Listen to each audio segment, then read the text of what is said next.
బట్టి యేసును ఆయన శిష్యులు అక్కడ లేకపోవుట జనసమూహము చూచినప్పుడు వారు చదవండి. యేసును ఎదుకుచు కపెర్నహూమునకు వచ్చి సముద్రపు అద్దరిని ఆయనను కనుగొని, బోధకుడా, నీవెప్పుడు ఇక్కడికి వచ్చితివి అని అడుగగా, యేసు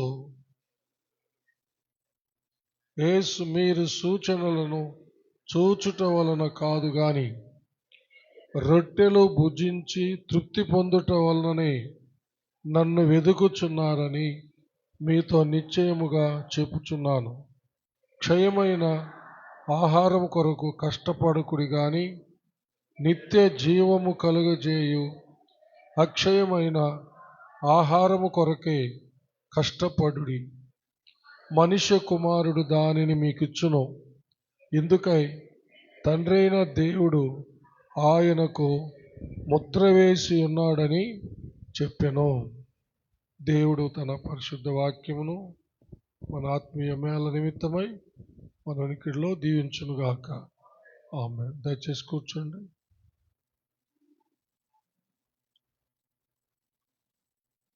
ప్రార్థించుకుందాం. అందరి తలలోంచి కళ్ళు మూసుకునండి.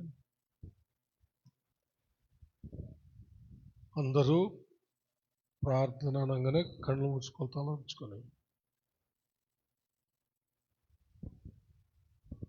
మహాపరిశుద్ధుడు అయిన మా ప్రియ పరలోకపు తండ్రి, దయగలిగిన మా దేవ యెహోవా, మీకు వందనములు, స్తుతులు, స్తోత్రములు చెల్లిస్తున్నాము.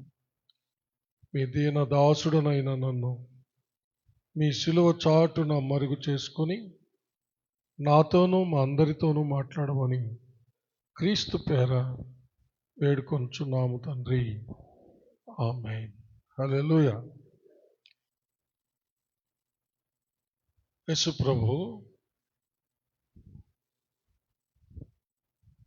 5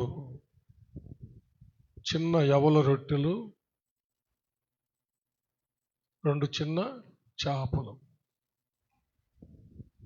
5,000 మంది పురుషులకి, స్త్రీలు, పురుషుల సంఖ్య 5,000 మంది, ఇంకా స్త్రీలు, పిల్లలు తినేటట్టు ఒక చిన్నవాని దగ్గర ఆ యొక్క 5 యవల రొట్టెలు, ఆ 2 చిన్న చేపలు తీసుకొని దేవునికి కృతజ్ఞతాస్తుతులు చెల్లించి వాళ్ళకి వడ్డించారనమాట. అప్పుడు అనేక మంది బాగా భుజించారు. రొట్టెలు తృప్తిగా తిన్నారంట, చేపలు కూడా తృప్తిగా తిన్నారనమాట.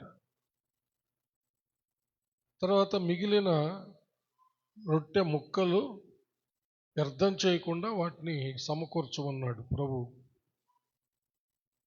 12 గంపల నిండా ముక్కలు మిగిలాయి అనమాట. 12 గంపల నిండా ముక్కలు మిగిలి అన్నీ ఎత్తారు.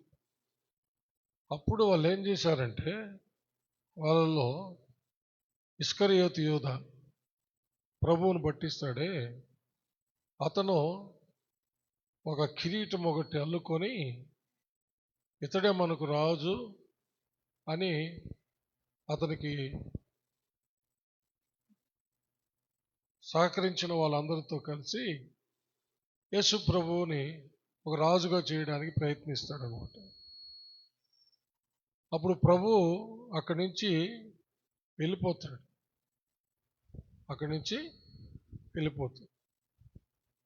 తర్వాత జనసమూహాలంతా కూడా వెళ్ళిపోతారు. అంతా ముందు భాగాల్లో ఉన్నాయన్నమాట. 6వ అధ్యాయం ముందు వచనాల్లో ఉంది. వెళ్ళిపోతాడు ప్రభు, ఒంటరిగా వెళ్ళిపోతాడు అనమాట.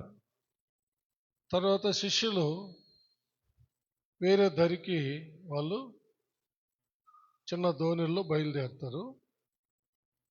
కానీ ప్రభు వాళ్ళతో లేడు. తర్వాత పొద్దు గుంకిపోతుంది. సముద్రం మీద నడుస్తూ శిష్యుల దగ్గరికి వస్తాడు ప్రభు. సముద్రం మీద నడుస్తూ భయపడతారు. సముద్రం మీద వస్తుందంటే ఏమనుకుంటారు? మనుషులు అనుకుంటారా? ఏదో దెయ్యమో వస్తుందని భయపడ్డాడు. అప్పుడు ప్రభు భయపడకండి నేనే అన్నాడు. తర్వాత అందరూ కలిసి ఆ యొక్క కపెర్నహూముకు వెళ్ళారనమాట. కపెర్నహూము సముద్ర తీరాన్ని. అక్కడికి కొంతమంది ప్రభువుని వెతుక్కుంటూ వచ్చారనమాట. అంటే కొన్ని సముద్ర తీర ప్రభు అద్భుతాలు చేసిన స్థలాల్లో నుంచి అక్కడ ఉంటారని ఒక దరికి వెళ్ళారు, అక్కడ లేడు. ఇంకెక్కడికి వెళ్ళాడు అని చెప్పి అక్కడికి ప్రభు అద్భుతం చేసిన దగ్గర నుంచి కొన్ని ధోనులు వస్తే వాళ్ళని అడిగి కపెర్నహూముకు పోయినట్టుగా తెలుసుకొని అక్కడికి వెళ్తారనమాట. అక్కడికి వెళ్తే ప్రభువుని వాళ్ళు కనుగొని వాళ్ళు ప్రభుతో ఈ మాట అన్నారనమాట. ఏమాట అంటే మనం చదివిన భాగంలో 25వ వచనం, సముద్రపు అద్దరిని ఆయనను కనుగొని, బోధకుడా నీవెప్పుడు ఇక్కడికి వచ్చితివని అడుగుగా. చూశారు ఏమడిగారు? వాళ్ళు వెతికి ప్రయాసపడి అలిసిపోయి వచ్చి ప్రభువుని అడుగుతున్నారు. ఏమని? బోధకుడా నీవెప్పుడు ఇక్కడికి వచ్చితివని అడుగుగా. ప్రభు ఏం చెప్తున్నాడు చూడండి. యేసు, మీరు సూచనలను చూచుట వలన కాదు గాని రొట్టెలు భుజించి తృప్తి పొందుట వలననే నన్ను వెదుకుచున్నారని మీతో నిశ్చయముగా చెప్పుచున్నాను. సరే, హృదయ రహస్యములను ఎరిగిన దేవుడు.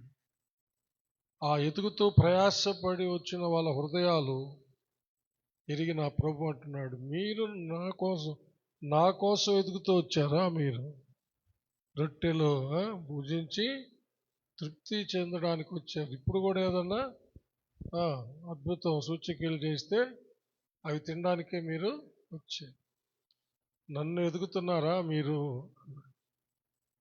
కానే కాదు అని చెప్పాడు. నిశ్చయముగా చెప్పుచున్నా. అప్పుడు ఒక అమూల్యమైన ఒక సత్యాన్ని ఇక్కడ చెప్పాడు ప్రభు. జాగ్రత్తగా చూడండి, మీ బైబిల్లో మీరు కూడా చూడండి. 27వ వచనం అందరూ చూడండి, బైబిల్లో అందరూ చూడండి. క్షయమైన ఆహారం కొరకు కష్టపడుకుడి గాని నిత్య జీవము కలుగజేయు అక్షయమైన ఆహారం కొరకే కష్టపడుడి. మనుష్య కుమారుడు దానిని మీకు ఇచ్చును. ఇందుకై తండ్రి అయిన దేవుడు ఆయనకు ముద్ర వేసి ఉన్నాడని చెప్పాను. హల్లెలూయా. చూసారా ప్రభు చెప్పిన మాట? ఈరోజు మనం జాగ్రత్తగా గమనించాలి. నీవు నేను ఏ ఆహారం కోసం కష్టపడుతున్నాము? ఆహారం అవసరమే, ఆహారము అవసరమే. మత్తయి సువార్త 6వ అధ్యాయంలో ఏమి తిందమో ఏమి తాగుదమో అని ఏం చింతించనే వద్దు అని చెప్పాడు ప్రభు. అంటే అవన్నీ ఆయన చూసుకుంటాడని దాని అర్థం అన్నమాట. ఒకసారి మత్తయి సువార్తలోకి రండి. 6వ అధ్యాయంలో చాలా చక్కని వివరణ ప్రభు అక్కడ చాలా స్పష్టంగా తెలియచేశాడు అన్నమాట. ఒక్క నిమిషం.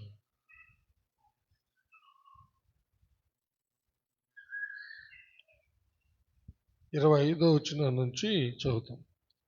అందువలన నేను మీతో చెప్పున్నదేమనగా, ఏమి తిందుమో ఏమి త్రాగుదుమో అని మీ ప్రాణమును గూర్చి అయినను, ఏమి ధరించుకొందుమో అని మీ దేహమును గూర్చి అయినను చింతింపకుడి.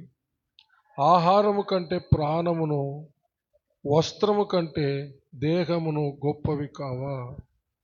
ఇక్కడ ఆగుదాం, కొంచెం దీని భావాన్ని గ్రహించుదాం. ఏమంటున్నాడు ప్రభు? నేను మీతో చెప్పున్నదేమనగా, ఏమి తిందుమో ఏమి త్రాగుదుమో అని మీ ప్రాణమును గూర్చి అయినను, ఏమి ధరించుకొందుమో అని మీ దేవుని గూర్చి అయినను చింతింపకుడి. ఆహారము కంటే ప్రాణమును వస్త్రము కంటే దేహమును గొప్పవి కావాలి. అంటే ప్రాణాన్ని కాపాడుకోవాలా, దేహాన్ని కాపాడుకోవాలని అర్థం. హల్లెలూయా. ఆహారం కంటే ప్రాణం గొప్పది, వస్త్రము కంటే దేహము గొప్పది. చపలు కొట్టి దేవుని మహిమపడతాం. హల్లెలూయా. ఒక వ్యక్తి బాగా పంటలు పండించాడు, బాగా ధాన్యము సమృద్ధిగా సమకూర్చుకున్నాడు. అతనుకున్న కొట్లు సరిపోలా ధాన్యం జాగ్రత్త చేసుకోవడానికి. పెద్దవి చేయించాడు, పెద్ద కొట్లు కొట్టించాడు. ఈ ధాన్యం అంతా స్టాక్ చేశాడు అనమాట. అతను ఏమంటున్నాడంటే తన ప్రాణంతో చెప్పుకుంటున్నాడు, నా ప్రాణమా తిను, తాగు, సుఖించు, ఏండ్ల తరబడి తిన్నా తరగని ఆస్తి నీ కోసము నేను సమకూర్చానని చెప్పుకుంటా ఉన్నాడు. తన మనసులో అనుకుంటా ఉన్నాడు. దేవుడు ఏమన్నాడు తెలుసా? వెర్రివాడా, ఈ రాత్రికి నువ్వు చచ్చిపోతున్నావు, ఈ రాత్రికి నువ్వు చచ్చిపోతున్నావు. నీ ప్రాణాన్ని అడుగుతున్నారు, నువ్వు చచ్చిపోతున్నావు. ఎవరు తింటారు అదంతా?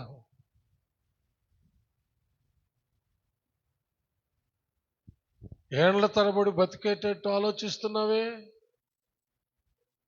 చాలామంది ఇలాంటి వెర్రి వాళ్ళు ఉన్నారు. ఏండ్ల తరబడి తిని సుఖించి సంతోషించగలం అనుకుంటున్నారు. దానికోసం ఎంతో ప్రయాసపడుతున్నారు, సమకూరుస్తున్నారు. ఎన్నో మరణాలు చూస్తూ ఉన్నాం. వాళ్ళు కట్టించుకున్న ఇండ్లల్లో, ఎంతో ప్రయాసపడి కట్టుకున్న ఇండ్లల్లో ఉండలేకపోతున్నారు.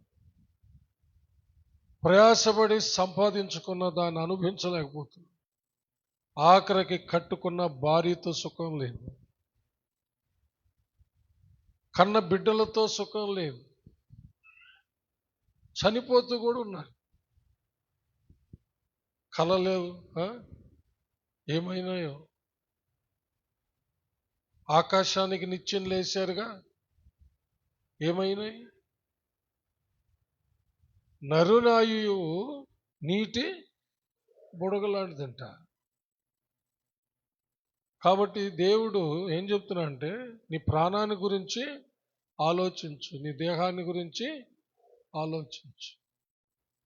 నీ ప్రాణాన్ని నువ్వు కాపాడుకోవాలా, నీ దేహాన్ని కూడా కాపాడుకోవాలి.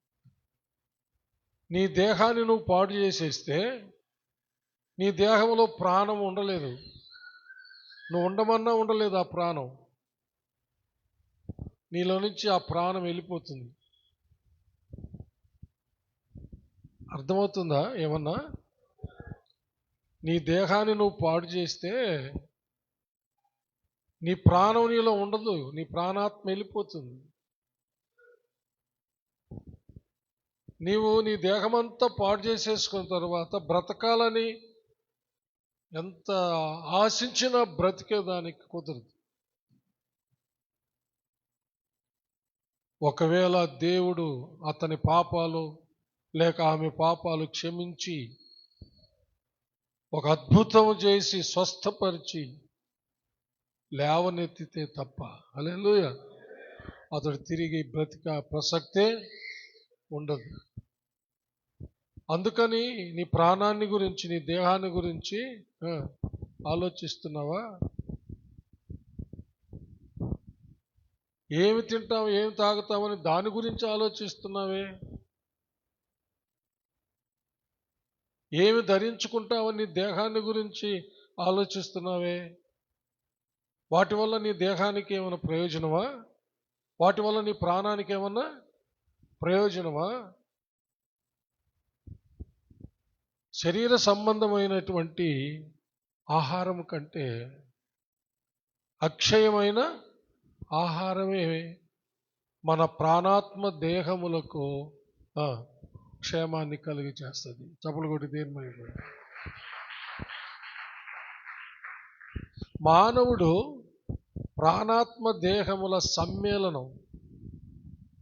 మానవుడు ప్రాణాత్మ దేహముల కలయిక. నేనున్నానంటే మీరు చూస్తున్నది నా శరీరాన్ని మాత్రమే, దేహాన్ని. నాలో ప్రాణం ఉంది, ఆత్మ ఉంది. హలో, ప్రాణం ఉంది. ప్రాణం అంటే రక్తం. ప్రాణం అంటే రక్తం. ఆత్మ అంటే నాలాగనే ఉండే ఆత్మ అనమాట.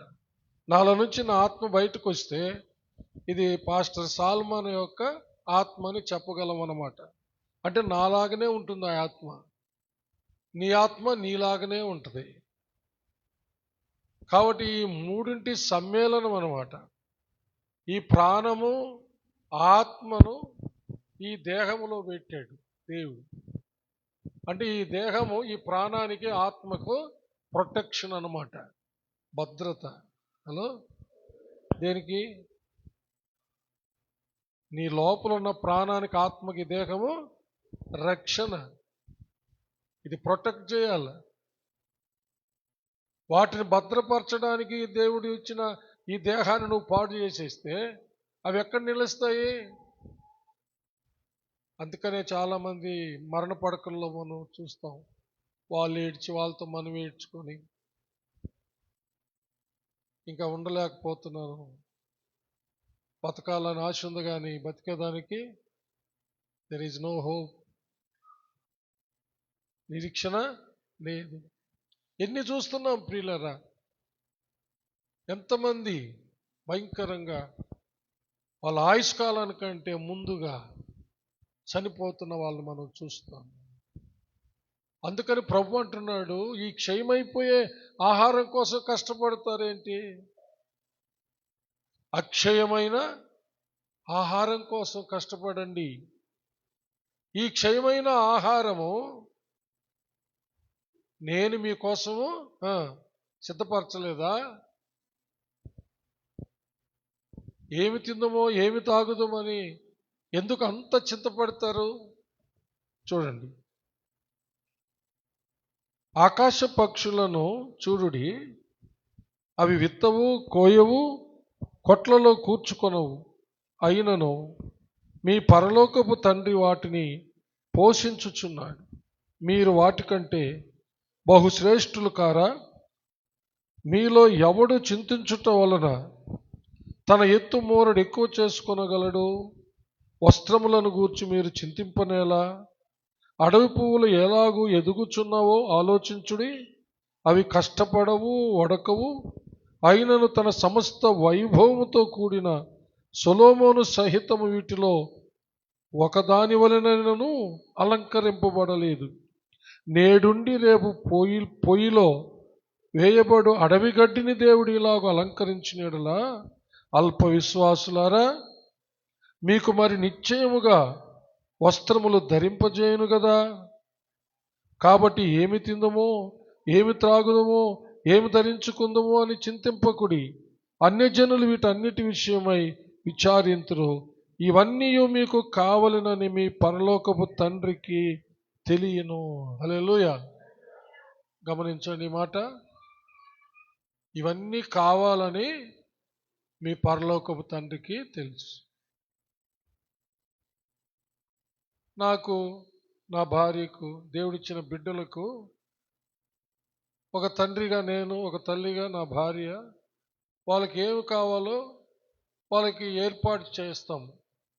ప్రతి తల్లిదండ్రి ఆ బిడ్డలకు, కన్న బిడ్డలకు ఏవి ఏర్పాటు చేయాలో చేయాలి. అది ధర్మం కూడా కదా, బాధ్యత, ధర్మం. ప్రభు అంటున్నాడు, నేను పరలోకపు తండ్రిని కదా. హల్లెలూయా. ఈ సమస్తాన్ని సృష్టించిన తండ్రిని కదా, మిమ్మల్ని కూడా సృష్టించిన తండ్రిని కదా. వాటన్నిటికంటే గొప్పగా మిమ్మల్ని సృష్టించాను కదా. మరి ఒక తండ్రిగా నేను అవన్నీ మీకు కావాలని నాకు తెలియదా? అవన్నీ నేను మీకు అనుగ్రహించలేనా? తినడానికి ఆహారము, తిండి, కట్టుకోవడానికి వస్త్రాన్ని నేను ఇవ్వలేనా? మీరు చేసుకోవడానికి ఒక పని, ఒక ఏర్పాటు నేను చేయలేనా? మీకేమేమి కావాలో అవన్నీ నేను ప్రొవైడ్ చేస్తా. హల్లెలూయా. అది నా పని. హల్లెలూయా. అది నా పని. నేను ఆయా కాలాల్లో, ఆయా సమయాల్లో మీకు కావలసినవన్నీ నేను ప్రొవైడ్ చేస్తా, అనుగ్రహిస్తా. మీరు వాటి గురించి చింతపడబోకండి అంటున్నాడు.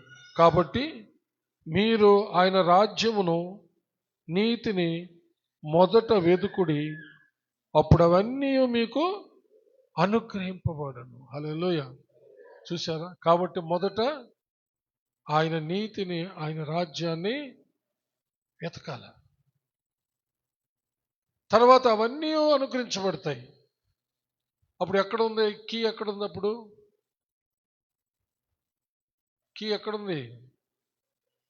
దేవుణ్ణి వెతికే దాంట్లో ఉంది. మొదట ఒక స్టోర్లో అన్నీ ఉన్నాయి, తీసుకోమన్నాడు. ఆ స్టోర్ కీపర్ ఎవరో తాళం ఇవ్వాల. ఎట్టొస్తాయి? వస్తాయా? స్టోర్ నిండా ఉన్నాయి. తాళం ఇవ్వకుండా ఏమంటాము? తీసుకోమన్నావు, తాళం ఇవ్వకుండా ఎక్కడ తీసుకోవాలని అడగమా? ప్రభు ఒక కీ చెప్తున్నాడు. కీ అన్నీ ఉన్నాయి నాయన, నీకు తినడానికి తిండి, వస్త్రం అన్నీ ఉన్నాయి.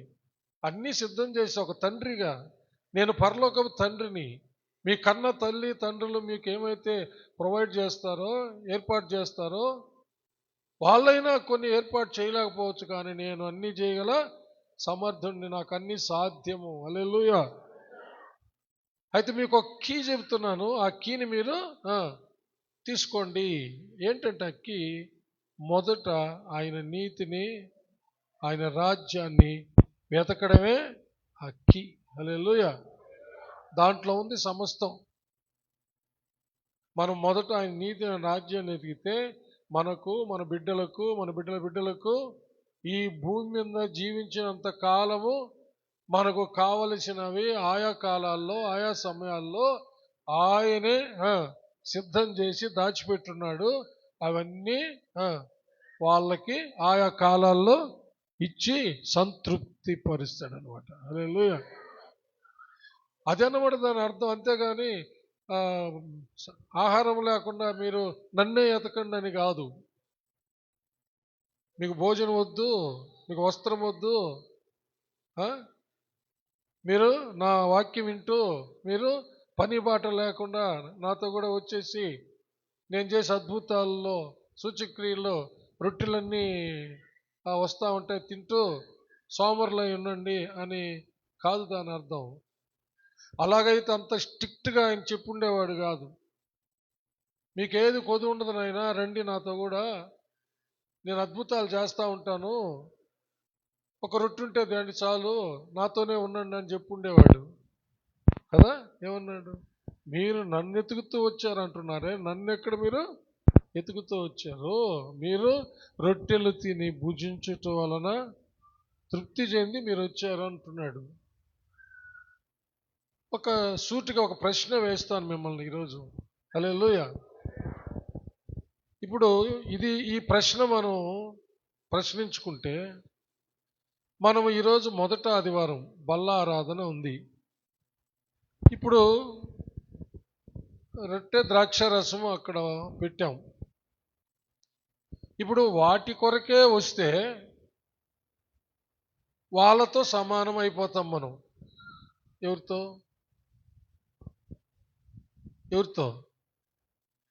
రొట్టెలు తిని తృప్తి చెందిపోయారే, వాళ్ళతో సమానం అయిపోతాం మనం. రొట్టె కోసమే, ద్రాక్ష రసం కోసమే కనుక వస్తే, ప్రభుని ఎత్తుక్కుంటూ వచ్చారు, ఆయాసపడిపోయి అలసిపోయి, వాళ్ళతో సమానం అయిపోతాం. కాబట్టి దేనికోసం రావాలి? అక్షయమైన ఆహారము కొరకు. ఏమిటి ఆ అక్షయమైన అంటే క్షయము కాని ఆహారం ఏమిటి? యేసయ్య ఏమన్నాడంటే, ఆ ఆహారము నేనే అన్నాడు. యోహాను సువార్తలోకి రండి. ఆ ఆహారము నేనే. చప్పలు కొట్టి దేని మహిమ పడదాం. Praise lord. 51వ వచనం. పరలోకము నుండి దిగి వచ్చిన జీవాహారమును నేనే. హల్లెలూయా. చూసారా? చదువుతున్నారా? చదివేటప్పుడు చూడండి బైబిల్లో ఏమన్నాడు? పరలోకము నుండి దిగి వచ్చిన జీవాహారమును నేనే. ఎవడైనాను ఈ ఆహారమును భుజించితే వాడెల్లప్పుడూ జీవించును. మరియు నేను ఇచ్చు ఆహారము లోకమునకు జీవము కొరకైన నా శరీరమే అని మీతో నిశ్చయముగా చెప్పుచున్నాను. హల్లెలూయా. 23వ వచనం కూడా చూద్దాం. పరలోకము నుండి దిగి వచ్చి లోకమునకు జీవమునిచ్చున్నది దేవుడు అనుగ్రహించు ఆహారమై ఉన్నదని మీతో నిశ్చయముగా చెప్పుచున్నానని వారితో చెప్పాను. కావున వారు, ప్రభువా, ఈ ఆహారము ఎల్లప్పుడూ మాకు అనుగ్రహించుము అన్నారు. చూసారా? అప్పుడు ఏమన్నాడంటే, అందుకు యేసు వారితో ఇట్లను, జీవాహారము నేనే. నా యొద్దకు వచ్చువాడు ఏమాత్రమునో ఆకలి కొనడు. నా యందు విశ్వాసం ఉంచువాడు ఎప్పుడునో దప్పికొనడు. చప్పలు కొట్టి దేవుని మహిమపరుస్తాడు. అంటే యేసుక్రీస్తు అనే జీవాహారమే అక్షయమైన ఆహారం. అక్షయమైన ఆహారం. అది మనకు జీవాన్ని ఇచ్చేది. అది మనకు నిత్య జీవానికి మనల్ని తీసుకెళ్ళేదన్నమాట. అయితే ప్రభు అన్నాడు, నా శరీరాన్ని తిని నా రక్తమును త్రాగువాడే అన్నాడు. అంటే ఆయన శరీరాన్ని తినాలంట. అక్షయమైన ఆహారం తినమంటే ఆయన శరీరాన్ని తినాల. అదే చెప్పాడు ప్రభు. హల్లెలూయా. 54వ వచనం. నా శరీరమును తిని నా రక్తము త్రాగువాడే నిత్య జీవము గలవాడు. అంత్య దినమున నేను వానిని లేపుదును. నా శరీరము నిజమైన ఆహారమును నా రక్తము నిజమైన పానమునై ఉన్నది. నా శరీరమును తిని నా రక్తము తాగువాడు నా యందును నేను వాని యందును నిలిచి యందును. హల్లెలూయా. అప్పుడు ఏమనుకుంటున్నారంటే వాళ్ళు నిజంగా యేసు ప్రభు శరీరాన్నే తినాలని అనుకుంటున్నారు. వాళ్ళు ఏమనుకుంటున్నారు? వాళ్ళు యేసు ప్రభు శరీరాన్ని తినాలేమో, యేసు ప్రభు రక్తాన్నే తాగాలేమో అనుకుంటున్నారు వాళ్ళు. హలో, ఏమనుకుంటున్నారు వాళ్ళు? యేసు ప్రభు శరీరాన్నే తినాలేమో, ఆయన రక్తాన్నే తాగాలి. ఒకవేళ ఆయన బలి చేసినప్పుడు, ఆయన బలి అయినప్పుడు ఆ రక్తాన్ని బట్టి అందరికీ కొంచెం కొంచెం ఇస్తారేమో, ఆయన వెంబడించే మనందరికీ ఇస్తారేమో, లేక ఆయన శరీరాన్ని ముక్కలు ముక్కలు ముక్కలు ముక్కలుగా కోసి ఒక్కొక్క ముక్క పెడతారేమో, ఇలాంటి ఆలోచనలు వాళ్ళు చేస్తూ ఉన్నారనమాట. అందుకని ఆఖరికి వాళ్ళు చూడండి 60వ వచనం. ఆయన శిష్యులలో అనేకులు ఈ మాట విని, ఇది కఠినమైన మాట, ఇది ఎవడు వినగలడని చెప్పుకొనిరి. చూసారా? ఇది చాలా కఠినమైన మాట. ఆయన శరీరాన్ని తినడం ఏంది, ఆయన రక్తాన్ని త్రాగడం ఏంది, అబ్బా ఇది చాలా కఠినంగా ఉంది, ఇది వినడానికే ఇబ్బందిగా ఉంది అని వాళ్ళు అనుకుంటూ ఉన్నారన్నమాట. అప్పుడు ప్రభువు చెప్పింది జాగ్రత్తగా వినండి. ఇదే వినాల్సింది ఇప్పుడు. జాగ్రత్తగా అంటున్నారా? బైబిల్ ఉన్న వాళ్ళు చూడండి. అప్పుడు ప్రభు ఏం చెప్పాడు? యేసు తన శిష్యులు దీనిని గూర్చి సనుగు కొనుచున్నారని తనకు తానే ఎరిగి వారితో ఇట్లనెను, దీని వలన మీరు అభ్యంతరపడుచున్నారా? నేను ఈ మాట చెప్పినందుకు మీరు అభ్యంతరపడుచున్నారా? నా శరీరాన్ని తిని నా రక్తమును తాగువాడే నిత్య జీవమునకు పాత్రుడు అని నేను చెప్పిన మాటకి మీరు అభ్యంతరపడుతున్నారా? సనుక్కుంటున్నారా? అలాగైతే మనుష్య కుమారుడు మునుపున్న చోటునకు ఎక్కుట మీరు చూచినట్టు ఏమందురు? ఆత్మయే జీవింపచేయుచున్నది, శరీరము కేవలము నిష్ప్రయోజనము.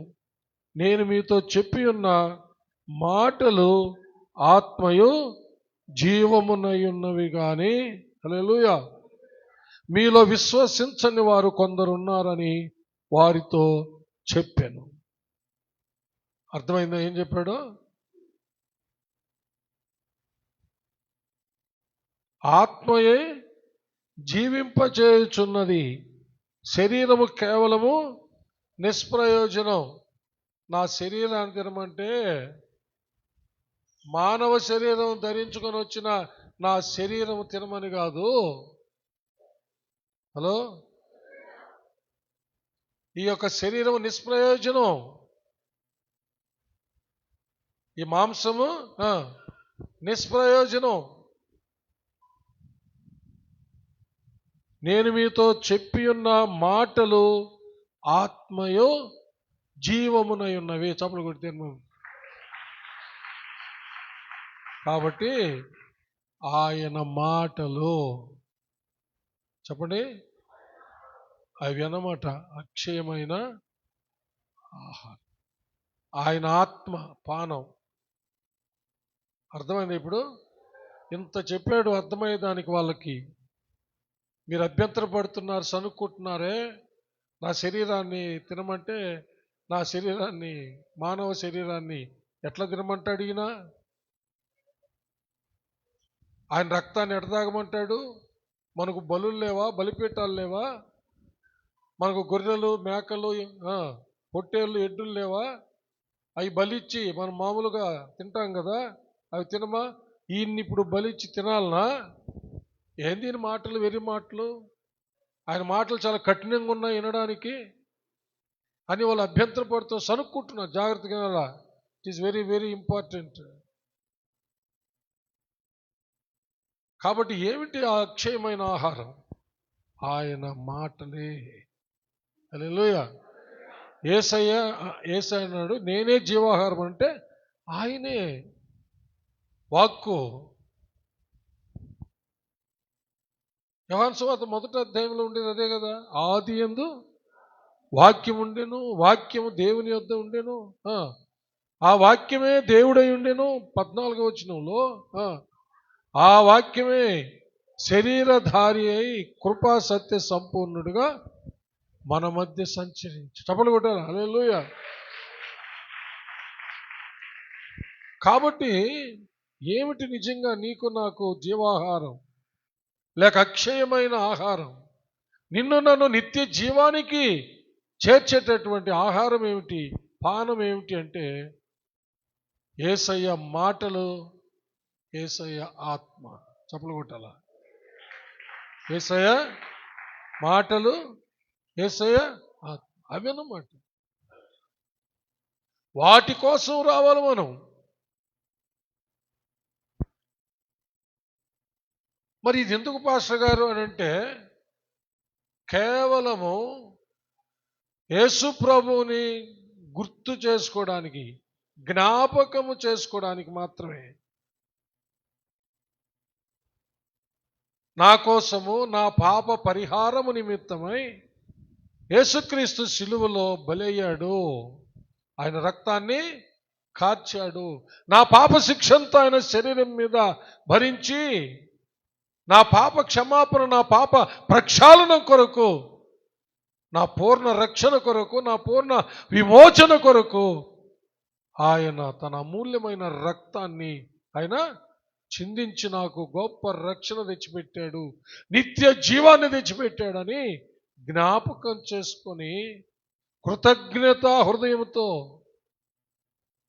పూర్ణ హృదయంతో ఆయనకు కృతజ్ఞతాస్తుతులు ఆయన సన్నిధిలో నమస్కరించి సాగిలపడి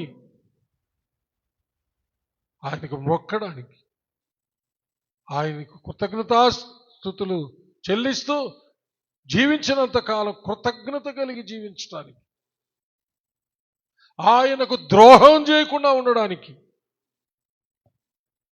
అందుకు ఇది మనకు జ్ఞాపకం చేస్తుంది. యేసయ్య మాటలు వినకుండా, యేసయ్య ఆత్మను పొందకుండా కేవలము నెలకొక్కసారి ఈ రొట్టెను ద్రాక్షారసాన్ని తీసుకొని పోతే ఏం ప్రయోజనం ఉండదు. వాళ్ళ లెక్క కిందకు వస్తావు. ఎవరి లెక్క కిందకి? రొట్టెలు తిని తృప్తి చెంది ప్రభువుని ఎత్తుక్కుంటూ వచ్చారే. యేసయ్యతో ఉంటే యేసయ్యతో ఉంటే అన్నీ ఉంటాయి అని. యేసయ్యతో ఉంటే అన్నీ ఉంటాయి. అన్నీ అంటే ఈ భూమి మీద ఏది అవసరము? ఆహారము, నీళ్ళు అవసరం. హలో, ఇల్లు అంటే, ఇల్లు వాకిలు అంటే ఏ చెట్టు కింద అయినా బతకచ్చు. కానీ ముఖ్యంగా ఏది అవసరం? ఆహారము, పానము అవసరం అన్నమాట. అర్థమవుతుందా? అవన్నీ దేవుడు ముందుగానే సృష్టించి పెట్టాడు మన కోసం. అందుకని అన్నాడు, ఏమి తింటాం, ఏమి తాగుతాం అని ఎందుకు చింతపడతారు? అవన్నీ నేను మీకు ముందుగానే ఏర్పాటు చేశాను. హల్లెలూయా. కాబట్టి ఆయన మాటలకు, హల్లెలూయా, కాబట్టి ప్రతి కూడికలో, హల్లెలూయా, ఆదివారము సమాజ కూటమైన మన సంఘములో, శుక్రవారం ఉపవాస కూడికైనా, ఆయా ప్రత్యేకమైన కూడికలైనా మనం వెళ్ళాల్సింది, మనము వెతకాల్సింది, పొందుకోవాల్సింది యేసయ్యను. ఆయన వెరీ గుడ్. మీకోసం చప్పట్లు కొడతా. ఇక్కడ చెప్పారు అంతే, 7 ఊరు చెప్పలా, 7 చెప్పారు. ఒక స్వరం వినబడింది, ఆయన మాటలు, ఆయన ఆత్మ, అవే మనల్ని జీవింపజేసేది. రేపు మనం చచ్చిపోతే నిత్య జీవానికి తీసుకోబోయేది. చాలామంది పోయే వాళ్ళకి ఎత్తుకొని రొట్టె ద్రాక్ష రసం ఇచ్చి పరలోకానికి పోతామని చెప్తుండ్రంట. భయంకరంగా మారిపోయినాయి లోకంలో. అందుకని గుంపులుగా వచ్చేస్తున్నారు, అదేదో ప్రసాదం అన్నట్టుగా. గుడికి ఎంట్రన్స్లో వచ్చేటప్పుడు అక్కడ పెట్టేస్తున్నారంట ప్యాకెట్స్, పార్సల్ అన్నమాట. ఇంతకుముందు కరోనా వైరస్ వ్యాపించున్నప్పుడు ఇట్లా విడిగా కాకుండా ఆ కప్స్ పెట్టారనమాట. అట్లా ఎంట్రన్స్లోనే పెట్టేస్తున్నారంట. దానికోసం గుంపులుగా ఎగబడి వచ్చేస్తున్నాడు. ఎవరు బాప్తీసం తీసుకున్నారో, ఎవరు బాప్తీసం తీసుకోలేదో తెలియదు. వాళ్ళు ఏం చెప్తున్నారంటే, ఇది యేసయ్య శరీరము, ఇది యేసయ్య రక్తము, ఇది తింటే, ఇది తాగితే మీకు స్వస్థ వస్తుంది, ఆరోగ్యం వస్తుంది, బిడ్డలు పుడతారు, ఇలాగ చెప్పుకొని వస్తుంటే గుంపులుగా వచ్చి పడిపోయి దానికి కానుకలు వేసి ఈ విధమైన ఒక బిజినెస్ అయిపోయింది, వ్యాపారం అయిపోయింది. అందుకనే ప్రభువు చెప్తున్నాడు, చాలా స్పష్టంగా గుర్తుపెట్టుకోండి, మనమందరము దేవుని సన్నిధికి రావాల్సింది క్రీస్తు కొరకు, ఆయన మాటల కొరకు, ఆయన ఆత్మ కొరకు. మనం వెతకాల్సింది క్రీస్తునే. మనం ఆయన ద్వారా పొందుకోవాల్సింది ఆయన మాటలు, ఆయన ఆత్మ. హల్లెలూయా. అయితే కొందరు నన్ను విశ్వసించని వాళ్ళు ఉన్నారు అన్నాడు. నన్ను విశ్వసించని వాళ్ళు ఉన్నారు అన్నాడు అన్నమాట. అయితే అది ఎవరి గురించి చెప్పాడంటే ఇస్కరియోతు యోధాను గురించి చెప్పాడని అక్కడ రాయబడింది. చూడండి, మీలో 64వ వచనం, మీలో విశ్వసించని వారు కొందరు ఉన్నారని వారితో చెప్పాను. విశ్వసించని వారు ఎవరో, తన్ను అప్పగింపబోవాడు ఎవడో మొదటి నుండి యేసునకు తెలియను. మరియు ఆయన ఇలా చెప్పాడు, తండ్రి చేత వానికి కృప అనుగ్రహింపబడకుంటే ఎవడును నా యొద్దకు రాలేడని ఈ హేతువును బట్టి మీతో చెప్పి తిని అన్నాడు. చూడండి, అప్పటి నుండి ఆయన శిష్యులలో అనేకులు వెనుక తీసి మరి ఎన్నడూ ఆయనను వెంబడించలేదంట. మాకు భలే కఠినంగా ఉన్నాయి, మాకు ఈ బోధలు అవసరం లేదు, ఆయన శరీరాన్ని తినేదేంది, ఆయన రక్తాన్ని తాగేదేంది, మాకు అవసరం లేదని చెప్పి అందరూ చాలామంది వెళ్ళిపోయారు. అప్పుడు చూడండి, చివరి మాటల్లో ఉన్నాను నేను, జాగ్రత్తగానండి. కాబట్టి యేసు అంటే వాళ్ళందరూ వెళ్ళిపోయారు. తర్వాత కాబట్టి యేసు మీరు కూడా వెళ్ళిపోవాలని ఉన్నారా అని 12 మందిని అడుగుగా, అంటే అందరూ వెళ్ళిపోయారు, 12 మంది మాత్రం ఉన్నారు. యేసు ప్రభు పిలుచుకొని ఏర్పరచుకున్నాడే. హలో, చప్పలు కొట్టిన ఒకసారి అందరూ పైనుండే వాళ్ళు కూడా చప్పకొట్టండి గట్టిగా. హల్లెలూయా. యేసు ప్రభు ఏర్పరచుకున్నాడు కదా, 12 వాళ్ళు ఉన్నారనమాట. అప్పుడు వాళ్ళని అడుగుతున్నాడు, మీరు కూడా వెళ్ళిపోవాలని ఉన్నారా? ఏమంటున్నాడు? వాళ్ళు వెళ్ళిపోయారు కదా, నా మాటలు చాలా కఠినంగా ఉన్నాయంట, నా శరీరాన్ని తినడం అన్న మాటకి, నా రక్తాన్ని తాగితే నిత్యజీవం అన్న మాట వాళ్ళకి చాలా అభ్యంతరంగా ఉంది, కఠినంగా ఉంది, వెళ్ళిపోయారు. మీరు కూడా వెళ్ళిపోవాలనుకుంటున్నారా అని అన్నాడు అనమాట. చూడండి, సీమోను పేతురు, ప్రభువా ఎవని యొద్దకు వెళ్ళుదము? చప్పుడు కొట్టాల. సీమోను పేతురు, ప్రభువా ఎవని యొద్దకు వెళ్ళుదము? నీవే నిత్య జీవపు మాటలు గలవాడవు, నీవే దేవుని పరిశుద్ధుడు అని మేము విశ్వసించి ఎరిగి ఉన్నామని ఆయనతో చెప్పెను. చప్పుడు కొట్టింది. ఇది అసలు సంగతి. శిష్యులు ఎరిగారంట, ఏమని?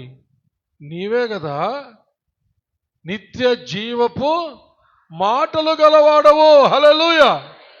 ఇంకెక్కడికి వెళ్ళేది? మేము ఎరుగున్నాం, ఇంకెవరి దగ్గర లేవు నిత్య జీవము కలిగిన మాటలు. మమ్మల్ని నిత్య జీవానికి చేర్చే మాటలు ఎవరి దగ్గర లేవు ఈ ప్రపంచంలో, ఈ లోకంలో.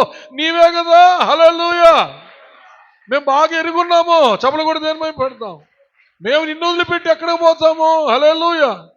నీవు నిత్య జీవపు మాటలు గలవాడవు, నీవు చెప్పినట్టుగానే నీ మాటలే ఆత్మయో జీవమునై ఉన్నాయి.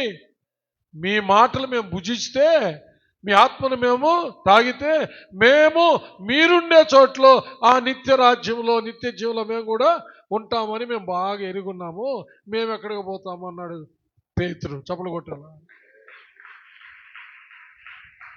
అది అలాంటి దృఢమైన నిశ్చయత ఎప్పుడు వస్తుంది? యేసుని ఎరిగినప్పుడే వస్తుంది. హల్లెలూయా. అందుకనే యోహాను గారే 17వ అధ్యాయం 2వ వచనంలో, 3వ వచనంలో ఏం రాశాడు? చదవండి ఒకసారి. ఒక విషయాన్ని సింపుల్గా ఆయన చెప్పేశాడు, ఒకటే ఒక మాట. అద్వితీయ సత్యదేవుడు అయిన నిన్నును నీవు పంపిన యేసు క్రీస్తును ఎరుగుటే నిత్య జీవము. చప్పలు కొట్టి దాన్ని భయపడతాం. అద్వితీయ సత్యదేవుడా తండ్రి, నిన్ను నీవు పంపిన అద్వితీయుడు నీ కుమారుణ్ణి ఎరిగితే మాకు నిత్య జీవం. చప్పలు కొట్టి దాన్ని భయపడతాం.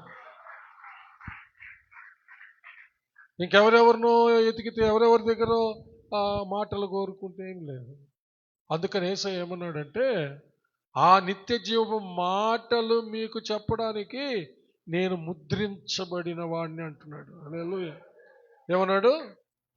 ఎక్కడ దొరకవో, నేను పరలోకం నుండి ముద్రించబడి వచ్చా ఆ నిత్య జీవ మాటలు మీకు బోధించడానికి. హల్లెలూయా. ఇంకెవరి దగ్గర ఉండవు, దానికి నేనే ముద్రించబడి లోకానికి పంపబడ్డా. Hallelujah. Are you there? Please వింటున్నారా? ఇంకెక్కడ దొరకవు. నిత్య జీవానికి మనలను చేర్చే మాటలు మనకు చెప్పడానికి ముద్రించబడిన వాడు, పరలోకం నుంచి పంపబడిన వాడు యేసుక్రీస్తునంట. అదే కదా మనం చదివింది అక్కడ. ఒకసారి ఆ మాట చదివి ముగిస్తాను. 27వ వచనం, 6:27. క్షయమైన ఆహారం కొరకు కష్టపడుకుడి కానీ నిత్య జీవం కలుగజే అక్షయమైన ఆహారం కొరకే కష్టపడుడి. మనుష్య కుమారుడు దానిని మీకు ఇచ్చును. ఇందుకై తండ్రి అయిన దేవుడు ఆయనకు ముద్ర వేసి ఉన్నాడు. అధికారం ఆయనే. ఆ తరువాత ఆయన ఎవరు నేర్పరచుకున్నాడో,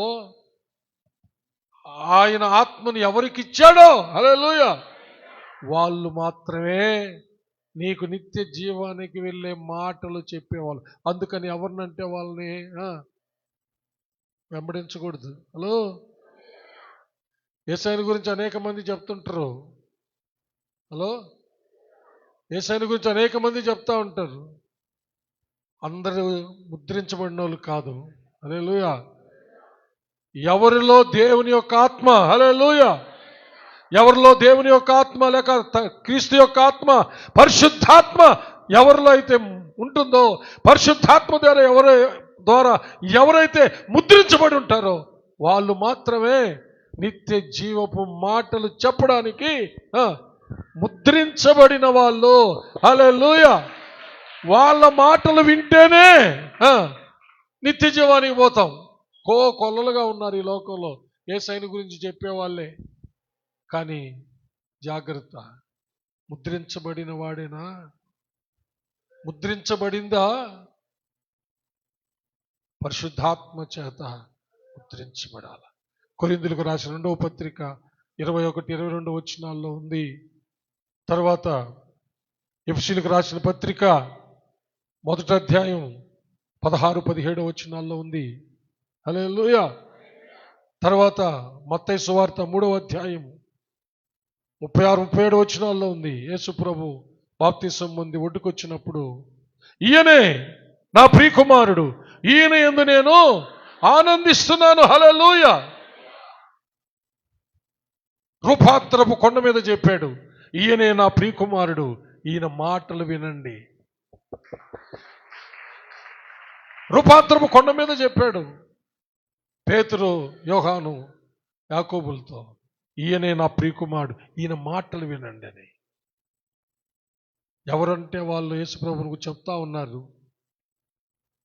ఎవరంటే వాళ్ళు చెప్పడానికి ఇది చెప్పొచ్చేమో కానీ వాళ్ళ మాటలు తీసుకుంటే నిత్య జీవానికి మాత్రం వెళ్ళదు.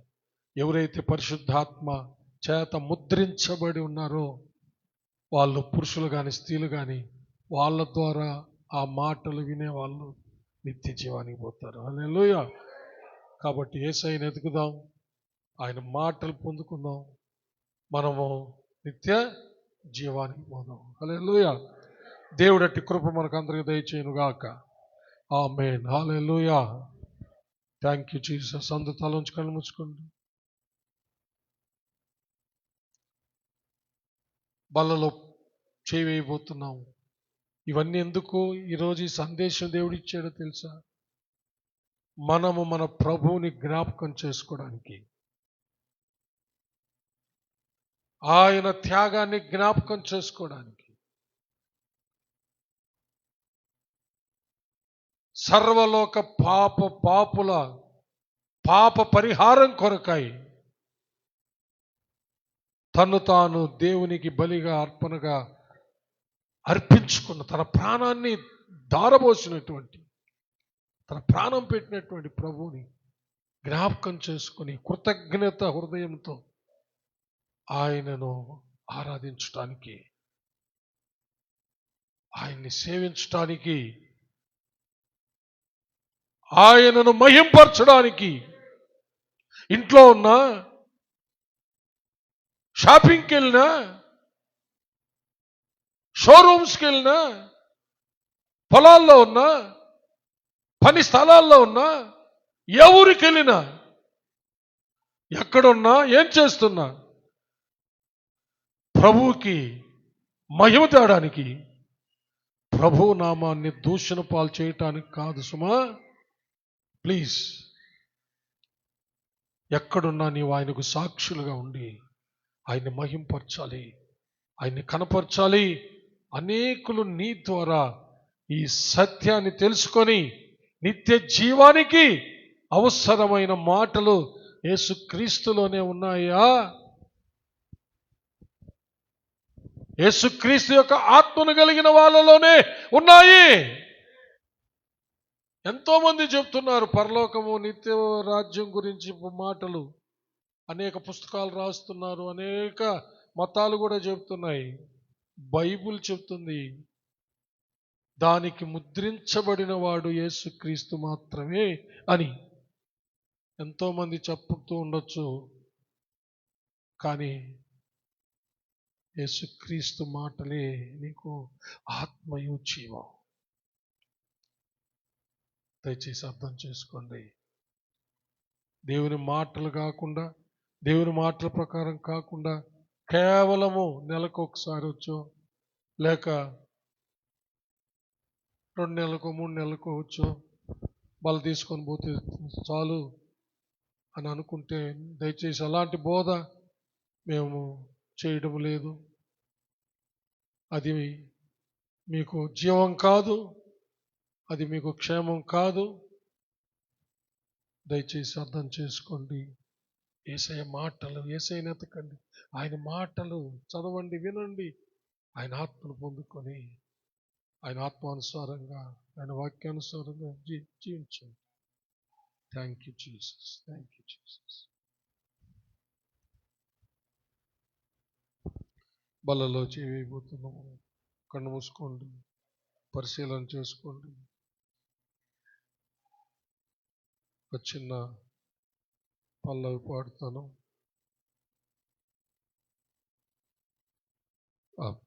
అపరాధిని ఏ